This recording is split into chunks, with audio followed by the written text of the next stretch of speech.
So Reid, you talk about taking people at their word and measuring their words by Let's read the testimonial first. We love it when you guys send in cool things about our videos. We do. Yes. So Allie said, you guys are Amazeballs. I wish I could have... Amazeballs. That's cute. I don't even know what that means, but it sounds like awesome. Amazing people. Amazing balls. Yeah. Well, you may have... Well, mine come off. What's the rest of the testimonial?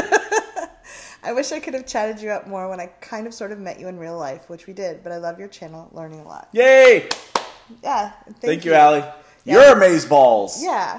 And you all watching are Amazeballs. All right, now, back. This is Cathy Vartuli from the Intimacy Dojo. This is Reid Mahaka from readaboutsex.com. And what are we doing today? Well, you talk about taking people at their word and measuring their words by their actions. Mm-hmm. I love the statement. I'm wondering if you could explain it some more. Yeah, sure. Right now? Yeah. Cool. Like while they're here. In an Amazeballs kind of way? Yeah, be awesome. Amazing. All right.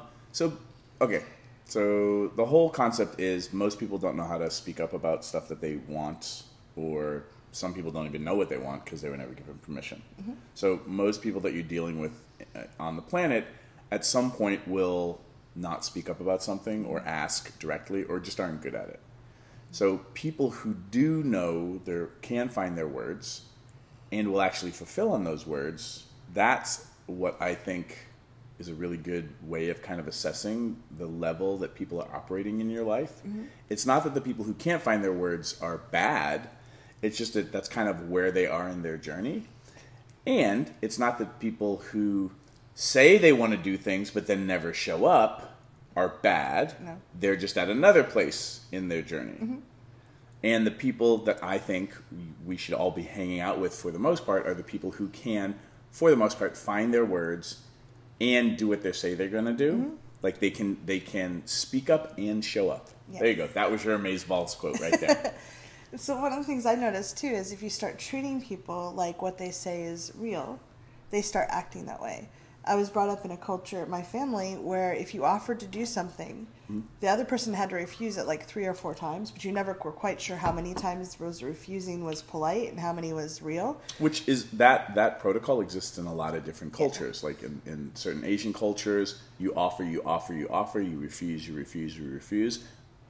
And that's kind of culturally programmed into the situation. So your family life was like that. Yeah. And so you didn't want to be too eager, because that was rude. But if you said no one too many times, they thought you really meant no, but you never were quite sure what that was. That's confusing. Yes. So, and... Leave a comment if you grew up in a family like that. Yeah. But when I started hanging out with you, and you'd say, oh, if you're sure, that'd be great. Or, yeah, let's go do that.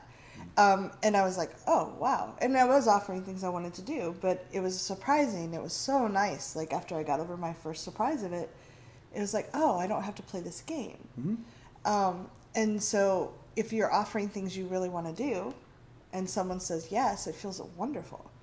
And if someone is used to playing that old game of no, I can't do it, or playing that game, you're like, oh, okay, well, let me know if you change your mind. And watch this video. Yeah.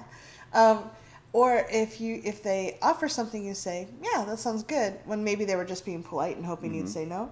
Well, they're kind of getting feedback that maybe they shouldn't do that with you. So you start creating a much more open and honest connection with someone. And the people that are willing to play that game, play on the level of, yeah, this is what I really mean and I'm offering what I mean, are going to stick around. Now, understand that as you play this game, and not in games may be the wrong idea, but you kind of... There's a great book called Finite Infinite Games by something Carse, C-A-R-S-E. Great book about just creating games where there aren't winners or losers. It's all about playing, and this is really what life, in my opinion, kind of becomes. So understand when you start getting this kind of direct with people who are used to playing the other game, a couple of things will happen. One, they won't believe you. 2, you also may come off as very curt to them or too direct. They're like, it's like right in the face, and when it's too direct and surprises them, then they may not be good at speaking up immediately, but that doesn't mean that they won't get really good at it. Yeah. So just understand you may surprise people with your directness, and it may come off as being abrasive. Well, there are ways to kind of soften it a little bit. When I was moving into this house, the person that was helping me was actually brilliant. The neighbors came over, and we were exhausted. We've been moving all day, but the neighbors came over to say hi, and they're like, "Do you want help?" And we had a carload of stuff. And she said, "Don't offer if you don't mean that, because we won't say no." And that gave them a graceful way to like, "Oh, well, we're kind of busy, or dinner's almost ready." But they did. They actually helped. They were really amazing. Mm-hmm. But, kind of there's ways to say it like, if you really mean that, or, don't offer if you don't mean that, especially for people that don't know you, that are used to playing the old way of like, "Oh, I have to offer things to appear nice, and I don't really expect you to take up on them." So... What do you think? Yeah. Leave ideas, comments. Does this ever work for you? What works? Yeah. See you soon. Amazeballs.